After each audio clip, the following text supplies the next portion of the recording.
மனிதர்களை கண்ணியப்படுத்தி வச்சிருக்கிறான். எங்களை அல்லாஹு தாலா சங்கைப்படுத்தி வச்சிருக்கிறான். அல்லாஹு தாலா கண்ணியமானவர்கள் ஆக்கி வச்சிருக்கிறான். எங்களை படைக்கப்பட்ட சமூகத்திலேயே அழகாக படைத்த ஒரு சமூகம் என்பதாக அல்லாஹு தாலா சொல்லியிருக்கிறான். கண்ணியப்படுத்தப்பட்ட சமூகத்தில் கண்ணியப்படுத்தப்பட்ட ஆக்களாக மனிதர்கள் ஆக்கி வச்சிருக்கிறேன் அல்லாஹு தாலா சொல்றான். இதே வசன தொடர்ல அல்லாஹு தாலா இன்னும் சில மக்களை பற்றியும் அல்லாஹு தாலா சொல்றான்.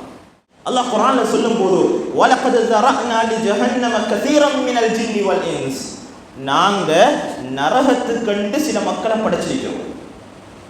ஜின்கள்லையும் இருக்கிறாங்க, மக்கள்லையும் இருக்கிறாங்க. யார் தெரியுமா? நரகவாசிகள். நரகத்துக்கண்டு படைக்கப்பட்ட மக்கள் தன்மைகள் அல்லாஹு தஆலா சொல்றான். முதலாவது தன்மை என்ன தெரியுமா? லஹும் குலூபுன் லா யஃகஹூன பிஹா, அவர்களுக்கு உள்ளத்தை கொடுத்திருக்கிறோம், அந்த உள்ளத்தை கொண்டு அவர்கள் சிந்திக்கிறதோ விளங்கிக் கொள்றதோ இல்லை. அல்லாஹ் சொல்றான், உள்ளத்திலே ஆரோக்கியம் அவர்களுக்கு இல்லை. உள்ளத்துல குறைபாடு உள்ள மக்கள், உள்ளத்துல ஆரோக்கியம் இல்லாத மக்கள், உள்ளத்தினுடைய நோய்களை கொண்ட மக்கள், இந்த மக்களுக்கு சரியான சிந்தனை இருக்காது. அல்லாஹ் தஆலா சொல்றான், நரகவாசிகளுடைய முதலாவது தன்மை என்ன தெரியுமா? லஹும் குலூபுன், அவர்களுக்கு உள்ளத்தை நாங்க கொடுத்திருக்கிறோம், லா யஃகஹூன பிஹா, அந்த உள்ளத்தை கொண்டு அவன் சிந்திக்க மாட்டான். இரண்டாவது அல்லாஹ் தஆலா சொல்றான், வலஹும் அஹ்யுனுன், அவர்களுக்கு நாங்கள் பார்வையை கொடுத்திருக்கிறோம், லா யுப்சிரூன பிஹா, அதை கொண்டு எந்த நல்லதையும் பார்க்க மாட்டார்கள்.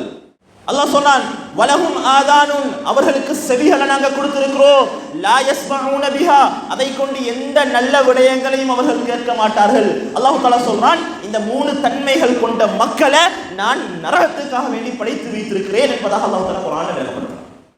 அல்லாஹ் சொல்லிட்டு சொல்றான், இவங்க எப்படிப்பட்டவங்க தெரியுமா? உலாஇக கல் அன்ஆம், இவர்கள் யாரை போல தெரியுமா? ஆடு மாடு ஒட்டகத்தை போல.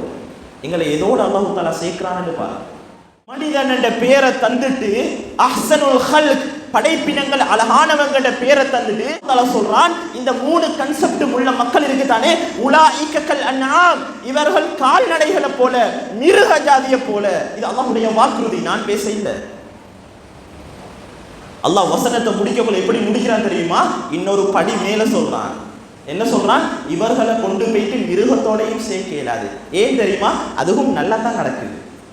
அல்லாஹ் சொல்றான், பல்ஹும் அவல், அந்த மிருகத்தை விடவும் கேவலமான மக்கள், அந்த மிருகத்தை விடவும் வழி தவறிய மக்கள். அது சரியாக பாதையில பயணிக்குது, அது சரியாக சமூகத்தை கூட்டிக் கொண்டு போகுது, அது சரியாக தன்னுடைய பிள்ளைகளை தன்னுடைய குட்டிகளை அது பராமரிக்குது. அல்லாஹ் தஆலா சொல்லிட்டு சொல்றான், அந்த மிருகத்தோட கூட உங்களை சேர்க்க முடியாது, நீங்க அதை விட மோசமானவர்கள். எதனால் அல்லாஹ் தஆலா சொல்றான் தெரியுமா? உள்ளத்தினுடைய பரிசுத்தம் இல்லை, சிந்தனைகள் தவறானது.